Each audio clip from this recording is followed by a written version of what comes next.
Salve, salve, Legião X! Estamos de volta em mais uma semana do nosso maravilhoso, absoluto, transcendental, magnânimo e metafísico que X da atualidade! 2 semanas seguidas, moleque. Cara, dobradinho. Que prazer inenarrável estar aqui com meu irmão, né? Gabriel Feitosa. Prazer, gente. Prazer Professor de conhecê-los. escolástica, retórica Jesus e transubstanciação.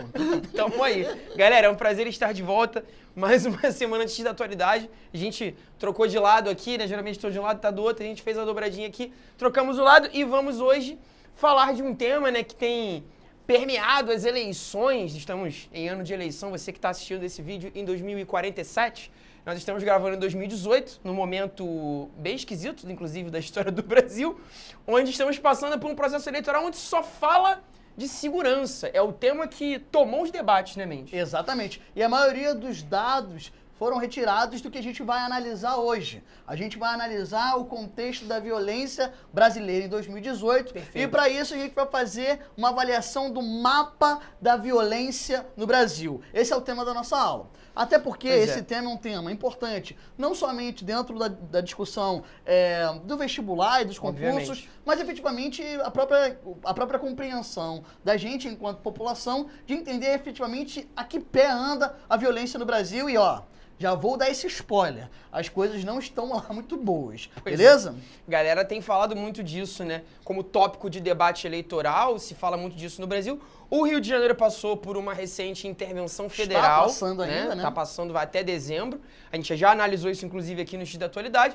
E hoje a gente vai falar no sentido mais geral, né? Analisando esse mapa da violência que saiu agora como relatório do IPEA em 2018. Bom, para a gente começar a analisar essa questão da violência, a gente separou aqui alguns indicadores, né, globais, né, do que nós utilizamos como critério para avaliar o que é violência. Indicadores globais considerados mais relacionados ao problema da violência. Isso aqui, Ou gente, seja, basicamente a gente, a partir disso aqui, vai definir o que os órgãos nacionais e internacionais consideram estabelecem como atos violentos ou violência. Exatamente. Beleza? A ideia São é os essa. critérios, tá? A gente está pegando como referência, obviamente, a ONU, né, que é uma organização internacional de grande credibilidade, né, aceita por grande parte dos países do Ocidente, para avaliar os problemas relacionados à segurança, à violência, atuando muito em consonância à OMS, que é a Organização Mundial de Saúde. Bom, como os critérios aqui, a gente analisou alguns, né, que fazem parte ali desses 16 objetivos da ONU para concretizar o desenvolvimento sustentável, a gente analisa aqui como critério o número de vítimas de homicídio intencional por 100 mil habitantes, por sexo e idade. Isso é o dado mais abrangente nesse caso, você analisar o número de homicídios por 100 mil habitantes, que é o dado principal que a gente vai pegar. Proporção da população sujeita à violência física, psicológica ou sexual nos últimos 12 meses. Perceba como a questão da violência também perpassa elementos psíquicos e, obviamente, a violência sexual, que é uma preocupação muito importante e muito recente. Até porque a gente vai analisar a questão, duas questões que são, e também têm sido bastante tocadas nos debates eleitorais, que é a questão do estupro. Perfeito. E a questão do feminicídio. Exatamente. Então a gente passa a compreender melhor esses indicadores a partir dessa... E são preocupações que hoje permeiam o debate internacional, né? Logo aqui abaixo você tem proporção de armas apreendidas, encontradas ou entregues cuja origem ou contexto ilícito foi rastreado ou estabelecido por uma autoridade competente, de acordo com instrumentos internacionais. Então a apreensão de armas, né, ilegais e de origem ilegal também são indicativos importantes de violência, sem dúvida nenhuma. A gente sabe, né, que essa também é uma das discussões que não é apenas desse debate, mas dos últimos debates, a eficácia na apreensão de armamentos que entram no país. A gente sabe que o Brasil tem uma fronteira muito extensa, o que dificulta também esse controle da entrada de armas, principalmente de viés ilegal, né? Perfeitamente, né? A gente segue a lista. Proporção da população que se sente segura andando sozinho ao redor da área em que vive. Isso também é um termômetro, né? Essa ideia da seguridade do cidadão, como ele se sente seguro andando ao redor, no seu bairro, na vila, no seu município, né? Seguindo aqui, Essa é bem interessante. Proporção de presos sem sentença em relação ao total da população prisional. Esse é um problema muito grave no Brasil. A gente tem dados assustadores, né? Que cerca de 40% dos nossos presidiários não foram a julgamento na atual circunstância. Então a gente tem quase metade da população carcerária brasileira sem uma sentença definida. E se esses 40% forem considerados inocentes, nós teríamos quase metade da população carcerária brasileira diminuída. Ou seja, muitos ainda estão naquele regime de prisão preventiva, Perfeitamente. né? Que é uma atribuição do judiciário justamente para garantir que aquele indivíduo que está ali sendo acusado não fuja, não se omita exatamente do julgamento e da sentença. E isso está sendo considerado, sim, um critério para avaliar a violência, uma vez que esbarra em questões de injustiça e muitas vezes, né, ferir o direito de cidadania, de ir e vir, o habeas corpus. Até para a gente entender, né, o tamanho da população carcerária brasileira, é outro debate também que a gente sempre vê presente dentro das discussões, principalmente próximo dos períodos eleitoreiros, que é a questão de como solucionar o grande contingente da população carcerária no Brasil, né? Lembrando que nós somos um dos países do mundo com uma das maiores populações carcerárias. E tá aí uma questão que pode nos, né, iluminar em relação a nesse sentido. Iluminar, não Illuminati, Cabo da Ciolo. Número de vítimas de tráfico humano por 100 mil habitantes, por sexo, idade e formato de exploração. O tráfico de pessoas, né, principalmente ali na questão da exploração sexual, está relacionado com dados de violência. É legal a gente perceber isso também. E, por fim, a proporção de mulheres e homens de 18 a 29 anos que sofreram violência sexual. Você vê como esse é um tema que tem gerado debates e que a ONU está muito preocupada. Solucionar esses problemas de tráfico humano, de exploração sexual, tem a ver, esbarra diretamente com a questão da violência, ok? E não é só simplesmente troca de tiros. Isso é muito mais amplo do que se imagina. Até porque, de acordo com o que a gente pôde observar a partir desse estudo, essa faixa etária é a principal atingida pela violência de forma geral. Sim. Os jovens é a classe que sofre, é o grupo que sofre, mas com a consequência das políticas públicas mal sucedidas que geram tem como resultado o aumento da violência no país, principalmente nos últimos anos. É o que a gente vai começar a perceber agora. Pois é, então vamos lá. A gente pega esse primeiro mapinha aqui, esses dois mapas, na verdade, que é pra gente comparar os índices de violência do Brasil com o resto do mundo. A gente fez uma análise a partir lá dos dados da pesquisa, comparando a taxa de homicídios que a OMS nos traz, né, a Organização Mundial de Saúde, com as taxas da ONU, comparando o ano de 2000 com o ano de 2013. No caso da ONU, o dado vai de 2000 a 2012, então basicamente a mesma época. Você percebe que em 2000, né, a OMS qualificou ali que o Brasil está com uma cor muito mais escura, o que significa que a taxa está elevada. Perceba, né? Quando se está branquinho é porque a taxa de homicídio é bem baixa. Conforme a cor vai ficando mais quente, a taxa de homicídio está mais elevada e o Brasil aparece aqui, figura, né? A América Latina, de maneira geral, figura como uma região muito violenta. Mesmo a América do Norte, o Canadá, percebam ali que México, né? A América do Norte tem uma situação bem destacada, inclusive. E você vê que a ONU ignorou o Brasil naquele contexto, então é legal cruzar esses dados, né? Como a OMS já estava mais preocupada com a gente, enquanto a ONU não coletou os nossos dados naquele período. Isso também serve para o caso da África do Sul, se você olhar aqui, né? Ela aparece nos dados da ONU, mas não aparece nos dados do OMS, o que mostra como realmente é legal você cruzar dados de diferentes instituições. E né? pode se levar em consideração também, é importante, e essa comparação é importante nesse sentido, porque as referências podem ser diferentes, utilizadas pela OMS e pela ONU.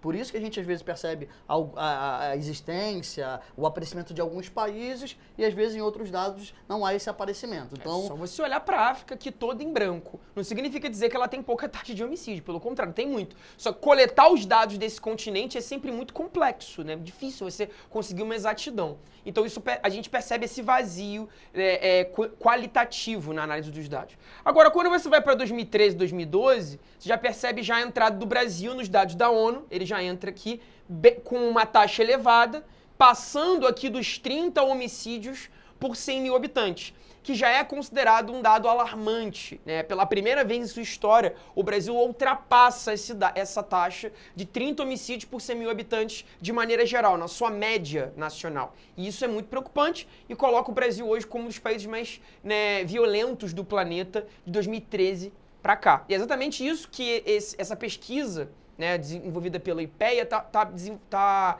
tentando observar, pegando os dados da ONU, do OMS, né, pegando os dados dos órgãos internacionais. Até por isso é importante salientar que o mapa da violência ele trata até o ano de 2016. Perfeito. Exatamente porque foi feito um profundo rastreamento dos dados, uma profunda análise para se chegar a esse número absoluto que a gente vai observar daqui a pouco. Mas também, a gente vai deixar o link aqui embaixo na descrição, para quem quiser ler esse mapa da violência, acho que ele é muito importante, até para você verificar realmente se a fala dos candidatos, né, se as propostas coincidem com a realidade brasileira, né, se realmente, como diz alguns aí, as pessoas estão fantasiando, etc., ou se realmente eles têm dados, né, pautados na realidade, né, galera? E é importante você fazer essa análise também. Vamos lá, então. Galera, nesse aspecto, a gente tem, então, o Atlas Geral, tá, da Violência, desenvolvido, como a gente falou, pelo IPEA, né, com o Instituto, né, de Pesquisa Econômica Aplicada, e pelo Fórum Brasileiro de Segurança Pública, né, órgãos ali organizados, obviamente, pelo poder, pela União, né, pelo poder, também com iniciativa privada, e que vão ali, né, estabelecer esse mapeamento do ano de 2018, bem atual. Então, pode figurar tanto no seu vestibular esse ano, como nos concursos dos próximos anos, porque isso vai ser referência ainda por um bom tempo. Bom, a gente pega aqui em 2016, que é o dado mais atualizado para a época, a gente tem 62.517 homicídios averiguados. É um dado elevadíssimo e que nesse mapinha está distribuído aqui pelos estados, pelas unidades federais. Você percebe que os estados com cor azulada é onde você tem as menores taxas e os estados com as cores mais quentes são aqueles de taxa mais elevada. A gente tem aqui o caso do Sergipe, com a maior taxa, o pessoal de Sergipe aí vivendo uma situação de maior, né, perigo, de menor segurança, 64,7, né, homicídios por 100 mil habitantes, seguido de Alagoas, né, que é basicamente do lado, né, com 54,2 homicídios, e o Rio Grande do Norte com 53,4, né, seguindo ali os três mais perigosos no sentido de homicídios, né, diretamente. E se você quiser fazer uma constatação muito rápida, buscar enquanto assiste o nosso vídeo, vocês vão perceber que, pelo menos Sergipe e Alagoas, com certeza apresentam níveis de desenvolvimento humano extremamente baixos. São dos estados da Federação Brasileira mais pobres, ou seja, onde uma grande dificuldade de se colocar em prática efetivamente políticas públicas. Ainda falta um apoio, isso é evidente, por conta de questões políticas efetivamente, né, que contribuam para uma melhor apreciação e um melhor suporte para esses dois estados.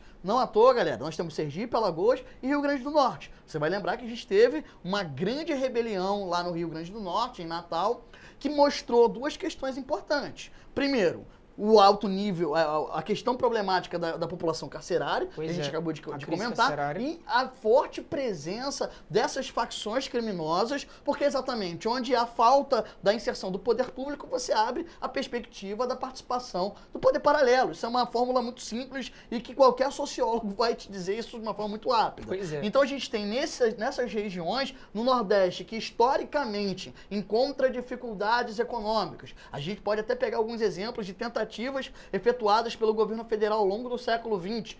Um exemplo que vem à mente é o exemplo do JK, que cria a SUDENE, Superintendência de Desenvolvimento do Nordeste, justamente visando desenvolver aquela região.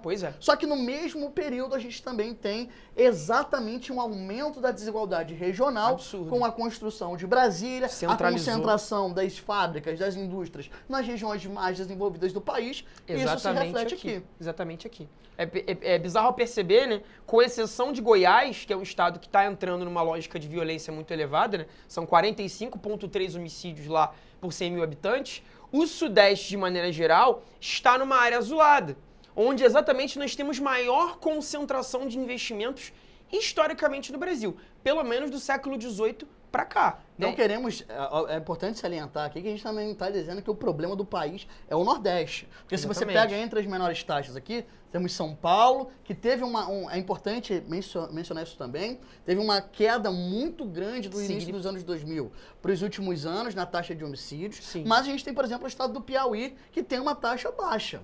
Então você pega ali São Paulo, Santa Catarina, Piauí, você pega que não é uma questão apenas regional. A Paraíba está com índice bem baixinho aqui, 33,9. Então a gente precisa fazer essa análise, mas é claro, com cuidado, senão a gente acaba mais uma vez caindo naqueles velhos discursos, naquelas velhas fórmulas fáceis e preconceitos, Não dá. que é um problema. Não, exatamente, não dá. A gente tem sempre que cruzar uma gama elevada de dados, né, gente? Porque essa questão da violência hoje é um discurso que virou jargão, né? Solucionar o problema com o aumento do policiamento e tudo mais.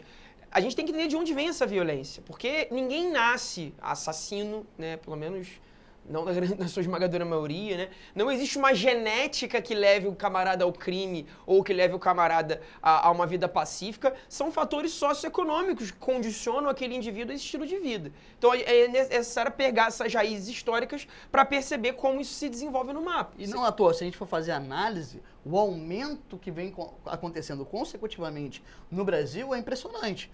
Em relação a 2006 para 2016, nós tivemos um aumento de 14% no número de homicídios. Em relação a 2015, que é o ano anterior, pode parecer pouca coisa, mas um aumento de 5% no número de homicídios é muito grande. Aí a gente vai cair numa outra questão que a gente vira aqui para baixo. 71,1% desses homicídios por armas de fogo. Num país onde a gente sabe que, pela legislação, ainda há uma grande dificuldade em se acessar, em se ter acesso. Pelo menos deveria ter, né? Exatamente. O porte de arma ele é muito restrito. Mas a gente sabe, e a gente acabou de comentar isso lá no início, como a grande dificuldade de se ter um controle da entrada dessas armas. Sim. Efetivamente, as pessoas têm acesso e você vai em qualquer lugar e você consegue arrumar uma arma boa e a um preço muito barato. Fria, né? Isso é complicado. E é bacana perceber como o próprio IPEA analisa, né, que o Brasil ele vinha numa crescente de melhora desses dados de 2013 em diante. Em 2016 é que a gente veio descendo a ladeira. E é legal perceber como coincide exatamente com o contexto de Copa do Mundo e Olimpíadas. Nós desenvolvemos muita política pública voltada para esses grandes eventos e a conclusão desses eventos, tanto a Copa do Mundo como as Olimpíadas, deixou um legado de violência. De lá para cá só cresceu. A gente veio numa melhora até 2016 e daqui em diante veio descendo ladeira. Então é legal perceber como, né, o país perdeu um pouco seu rumo, até no sentido de investimentos também, né? A gente perdeu muita cota de investimentos. Agora com a PEC que limita os gastos públicos, o gasto em segurança vai ficar muito limitado, né, durante ali 20 anos, né, que é a PEC 55. Como solucionar isso é um problema que a gente vai ver mais para frente. E a gente percebe as contradições dentro do próprio governo. Porque ao mesmo tempo que ele limita estabelece o teto de gastos, ele cria uma pasta voltada para a segurança pública. Né? Agora a gente tem uma pasta específica voltada para a questão da segurança pública. Mas como efetuar políticas públicas relacionadas à segurança de forma efetiva, se não há os investimentos necessários em relação ao treinamento, o preparo dos policiais, das Forças Armadas de maneira geral. A gente sabe que anualmente, a cada ano, se diminui os investimentos nas forças militares de forma geral. É complicado. Então a gente tem uma dificuldade nesse sentido também. Desamparadíssimo. O caso paulista tem servido como certo modelo e o próprio IPEA tentou buscar explicações para o caso de São Paulo. É legal, né? Existem várias... os acadêmicos não entraram num consenso sobre por que São Paulo conseguiu diminuir tanto essa questão da violência. Mas uma das explicações tem muito a ver com o monopólio da violência em São Paulo que está na mão de apenas um grupo, que é o PCC, que monopolizou, horizontalizou a violência, vamos dizer assim, né? Eliminando as concorrências, digamos assim, né? Então esse é um caso que o próprio IPEA analisa, como o PCC monopolizando a violência, então você tem apenas um inimigo para combater, que é essa facção, você não tem a disputa entre esses criminosos, você tem, na verdade, a ascensão do poder público contra um único grupo. E o PCC já passou por há muito tempo apenas da questão territorial, né? Ele já se embrenhou na própria... no executivo, nas forças policiais, de uma forma muito mais complexa e elaborada do que, por exemplo, em outros estados, como o caso do Rio de Janeiro e a região norte e nordeste do país. Como a gente falou lá no início do vídeo, uma questão que é emergente, né, que é muito importante, é a questão relacionada aos jovens, o principal grupo social atingido pela violência. E os números deixam isso não claro, né, mas transparente, límpido como água. Assustador. A gente percebe que o aumento da violência entre os jovens no dado de 2015 aumentou 7,4%, né, o número de homicídios entre jovens. Isso é maior do que a média nacional. E isso vai corresponder a 33.590 assassinatos em 2016. Ou seja... metade. Na verdade, mais, né? Da metade.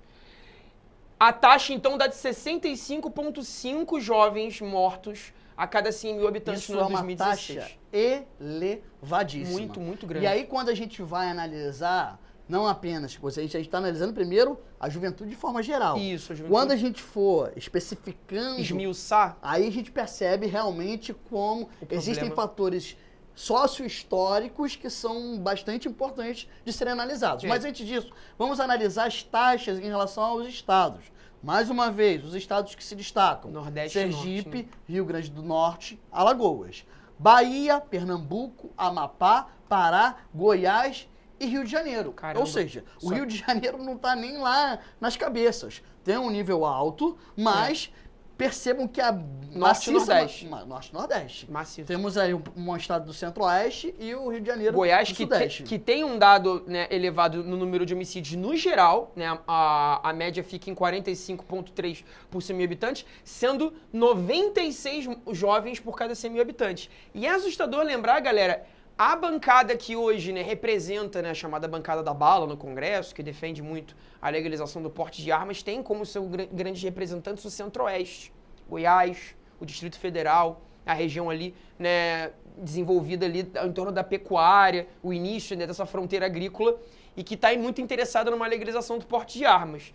Talvez esses elevados índices de violência estejam justificando essa nova bandeira política, né, que é uma bandeira que muitos candidatos têm levantado, legalizar o porte de armas para solucionar o problema da violência. Só que aqui, mais uma vez, o dado aqui embaixo nos mostra que se sem a legalização a gente já tem um problema de homicídios advindo da arma de fogo, imagina com a liberação do porte num país onde a educação não é priorizada pelos nossos governantes. Gente, porque perceba uma coisa, de acordo com os critérios que a gente pegou, né, esse homicídio, a gente não está avaliando quem está sendo morto nesse caso, né, se é e por quem? O cidadão de bem, como alguns usam esse termo, que particularmente eu acho bem bizarro, né, determinar o que é um cidadão de bem, mas enfim. A gente não está determinando quem está sendo morto nesse caso, né, no sentido da índole, de avaliar a moral do indivíduo. Toda morte é um dado. Então, se a gente tem um elevado número de mortes de pessoas claramente colocadas em situação de criminalidade, isso é um dado de violência. Ou seja, pela ONU, estamos pegando os dados da ONU que vão servir para o seu vestibular. Não foi da URSAL, não? Hã? Foi da URSAL? Não, não é da URSAL, é da ONU, que segundo alguns é um órgão comunista, né? Grande ONU, criada por um dos maiores países comunistas da história, Estados Unidos da América, uma grande potência do comunismo, que criou a ONU. O né? Roosevelt era um comunista. Não, enfim, os Estados Unidos, né? Grande representante vermelho, né? União Soviética e tal. Então você vê, a ONU considera violência o assassinato de qualquer indivíduo, independente dele ser aí o bandido, o meliante, como alguns dizem, ou não. Porque toda morte, de fato, gera, né, um dado de violência. E a gente vai perceber que em relação à questão que no país também alguns candidatos aí tendem a diminuir essa questão racial, como se não fosse uma premissa histórica. É um dado assustador do IPEA que também. é quem morre mais em consequência da violência. E quem morre mais? Os negros, num número infinitamente maior do que os não negros. Quase Pessoal, 3 vezes não mais. negros é muita coisa. São brancos, mestiços, todos pardos, né? Todos esses são considerados. Não, 16 é o número. A taxa de homicídio de negros é de 40,2. Por 100 mil habitantes. Ou seja, o dado é que o número de negros no Brasil mortos é 2,5 vezes maior, né? Quase arredondando, pode arredondar para 3 vezes maior do que o dado de pessoas não negras, né, que são mortas aí. Assim como avaliamos os números de que o número de pessoas mortas pelas forças policiais, 40% mais vezes são pessoas negras que são mortas pelas forças policiais. Porque existe uma tabela específica lá na pesquisa, é legal você dar uma olhada no link para verificar, só de mortes por agentes públicos.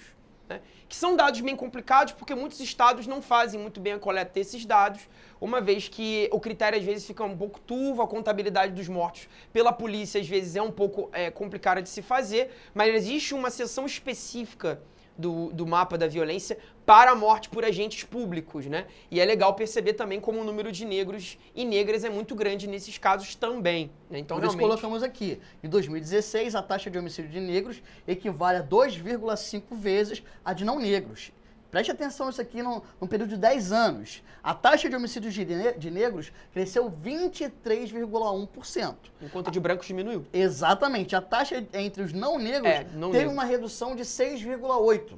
Ou seja, num país onde a gente sabidamente sabe que a violência está em crescimento, essa violência ela é sofrida principalmente, todos nós somos afetados. Eu não estou dizendo que não somos afetados, que nós não somos afetados. Com certeza. Mas, principalmente, quem são os afetados? Jovens negros. Que estão em uma situação socioeconômica desfavorável. Ou seja, pessoas que moram em áreas de comunidade carentes. Onde o IDH é muito baixo. Onde as políticas públicas não chegam de forma proveitosa, de forma positiva. Obviamente, essas pessoas são aquelas que também acabam sendo alvos mais fáceis para serem cooptadas pelo poder paralelo, gente. Essa é uma explicação lógica e racional absolutamente inquestionável, né?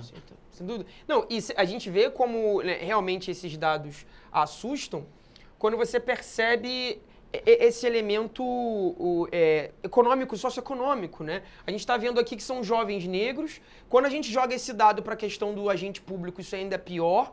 Né? E não é simplesmente uma questão de vitimização, como alguns colocam, né? Isso está escrito em dado aqui, né? Está analisado numericamente, não tem como a gente negar essa questão. E aí você poderia até dizer, Gabriel, mas é claro que morrem mais negros. A população brasileira, em sua grande maioria, é negra. Então, proporcionalmente, faz sentido que morram mais jovens negros a partir do momento que mais da metade da população brasileira se diz negra. Por mais que o IBGE, teoricamente, o IBGE não esteja assim, né? A maioria da população ainda não se vê como negra. Mas enfim. A gente pode argumentar assim, você vai perceber que não. Eu trouxe um detalhamento a respeito desse dado racial que é assustador. Tem uma tabelinha aqui, né? Vou dar no zoomzinho, você consegue perceber. Taxa de homicídios de negros por 100 mil habitantes por unidade federal, ou seja, por estado, tá? Todos os estados estão aqui, se você quiser printar para analisar com calma depois. Vamos analisar alguns estados onde, obviamente, a maioria da população é branca e você vai ver a comparação dos dados. Vamos pegar aqui o Rio Grande do Sul. Você que está nos assistindo aí do RS Gaúcho, imagina que a maioria da população, né? O dado mais atualizado do RS, aqui em 2016, aqui o RS? Isso. Aqui? 36,8 mortos negros, né, por 100 mil habitantes. Vamos ver o mesmo dado para não negros, no Rio Grande do Sul, tá? Vou passar aqui. Rio Grande do Sul, taxa de homicídios de não negros por 100 mil habitantes. A gente vai no Rio Grande do Sul e essa taxa é menor. São 26,2 pessoas mortas por cada 100 mil habitantes no Rio Grande do Sul. Quando você joga esse dado, por exemplo, para o caso, né, de Santa Catarina, tá aqui abaixo, outro estado sulista, né, com um grande contingente de população não negra, né, você vê aqui, os não negros mortos em Santa Catarina, 12,6. Quando você vai esse dado para os negros em Santa Catarina, você analisa 22,4. Então, mesmo nos estados onde você tem uma histórica ocupação branca, até de imigrantes europeus, a gente sabe como o Rio Grande do Sul tem isso, você ainda tem o maior número de mortes por jovens negros. A única exceção nessa análise é o Paraná. É o Paraná. O Paraná foge dessa regra. Que onde nós temos um número maior de mortos de não negros do que negros. Mas a gente pode constatar que, mesmo em estados onde a população não negra é maior, ainda a violência se concentra na população negra. Assustador, né?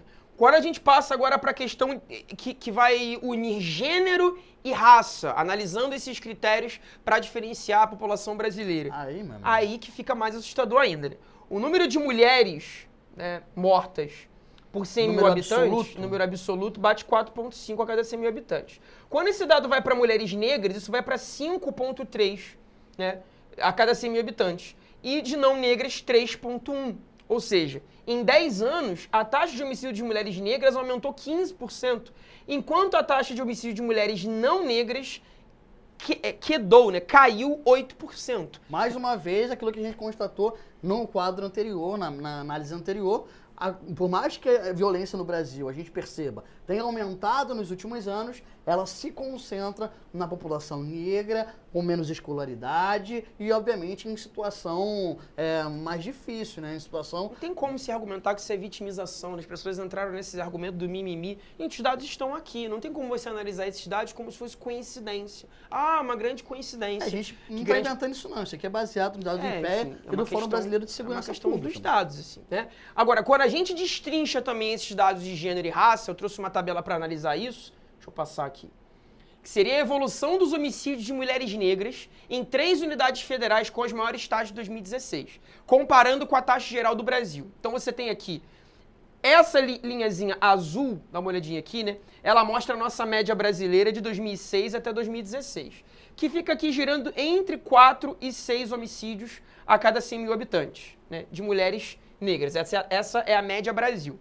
Analisando a média de Goiás, a média de Goiás é muito elevada, especialmente aqui em 2011, com a média brasileira, passando das 10 mulheres negras mortas por 100 mil habitantes, e hoje orbitando aqui num dado que está mais ou menos entre 8 e 9. Que ainda é muito alto, né? Muito alto, porque é o dobro da média Brasil. O caso do Pará também manteve-se até abaixo da média nacional, mas aumentou significativamente aqui entre 2009 e 2010, caiu em 2011 e hoje se mantém próximo da média de Goiás. Pernambuco também tem uma violência elevadíssima em relação a mulheres negras, que se manteve muito elevada em 2006, né, aqui altinho em relação à média Brasil, uma breve queda em 2010, manteve-se estável e hoje está um pouco abaixo da média de Goiás e Pará. São os 3 estados aqui assinalados pela pesquisa com maior violência contra mulheres negras. Uma observação, esse dado não está entrando na questão do feminicídio, a gente está usando o termo homicídio, porque o dado de feminicídio no Brasil ainda é muito turvo de ser estabelecido, uma vez que o feminicídio ele configura um crime em critérios muito específicos, né? Em questões privadas, em questões da casa, envolvendo ali o companheiro e a esposa, ou o ex-companheiro e a ex-esposa, e que é muitas vezes motivado ali por questões passionais, por questões ali envolvendo, né, a própria violência doméstica. Então é difícil muitas vezes coletar esse dado de feminicídio, que está configurado pela lei, né, tem uma penalidade específica, mas ainda no Brasil é muito difícil de coletar, né? Bom, deixa eu voltar lá para a tabela maior. Chegamos ao último nível aqui de violência que a ONU prevê como, né, uma violência que tem que ser diminuída, a questão dos estupros. Assustador perceber que, quando a gente vê a classificação etária dessas vítimas de estupros, a esmagadora maioria se dá entre crianças de até 13 anos, que configura 50% dos casos de estupro no Brasil, né? 17% dos casos de estupro está entre adolescentes, entre 14 e 17 anos, e a segunda menor taxa está acima de 18, né, que é aqui 32,1% dos casos acima de 18 anos. E esses casos eles são divididos entre os registros feitos no sistema de saúde, registros policiais, em relação aos menores de idade, né, e 49.497 casos relacionados a registros policiais. E o que mais também assusta e chama a nossa atenção é quem é o agressor, quem é o estuprador em geral aqui no nosso país. Principalmente familiares, pessoas próximas. 30% pais, irmãos e padrastos. E 46% das pessoas adultas foram vítimas de pessoas conhecidas. Então percebam que são pessoas de ciclos sociais muito próximos. Não é aquele cara obrigatoriamente que fica na penumbra, na esquina, esperando. Claro, essas pessoas existem, eu não estou dizendo que essas pessoas não existem. Mas aqui, quando a gente avalia quanto menor a faixa etária, mais próximo da vítima é o agressor, enfim, o estuprador. Exato. E a gente tem até tem uma tabelinha que detalha isso também, que é legal. Deixa eu avançar aqui. Aqui. Lá, volta. Isso. Vínculo, grau de parentesco do agressor com a vítima de estupro, segundo a faixa etária da vítima, que foi o dado mais destrinchado. Quando a gente pega aqui as crianças até 13 anos, amigos e conhecidos bate 30,13%.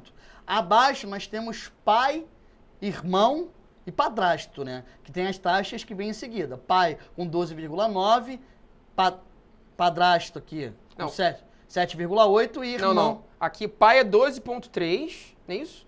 E o padrasto é 12,9%, esses dois aqui. Ou seja, em torno de 12% ali das vítimas de estupro até 13 anos, pai e padrasto. É muito louco isso, né? Porque hoje, né, se levanta toda uma bandeira, em alguns casos no Brasil, né, pelo não estabelecimento da educação sexual em escolas, pela não instrução da educação sexual em escolas, que isso teria que vir da família.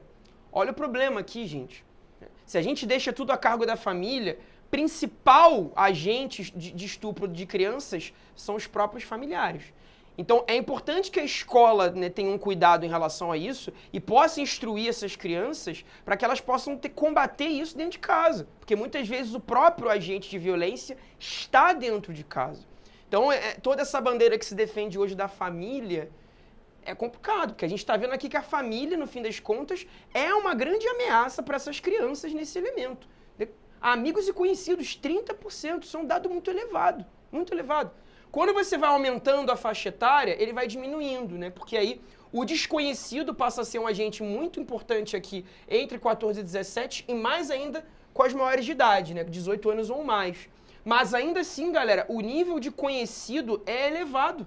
Nos anos iniciais, principalmente. Principalmente aqui, mas continua alto quando a pessoa fica mais velha. E no caso de pai e padrasto, né, diminui consideravelmente nos maiores de idade. Mas é o índice que fica aqui entre 7% e 6% com adolescentes. Ou seja, né, a educação sexual poderia ser, isso aí é uma discussão, né, que está se estabelecendo no Brasil, poderia ser um elemento a combater isso a partir do momento que você instruiria a criança a saber identificar esses casos, né, ter maior conhecimento do próprio corpo e denunciar. Porque também, né, imagina aqui o que tem de caso não denunciado que poderia alargar muito mais essa pesquisa. Né? É assustador pensar nisso. Exatamente. Sendo assim, agora a gente vai partir, até porque o objetivo não é apenas apresentar os problemas, mas, como o próprio estudo faz, apontar as saídas, as possibilidades de políticas resolução que podem ser adotadas para diminuir os altos índices de violência pelos quais o Brasil vem passando nos últimos anos. Quais são essas possíveis soluções, né? Mais uma vez, a gente vai analisar as metas globais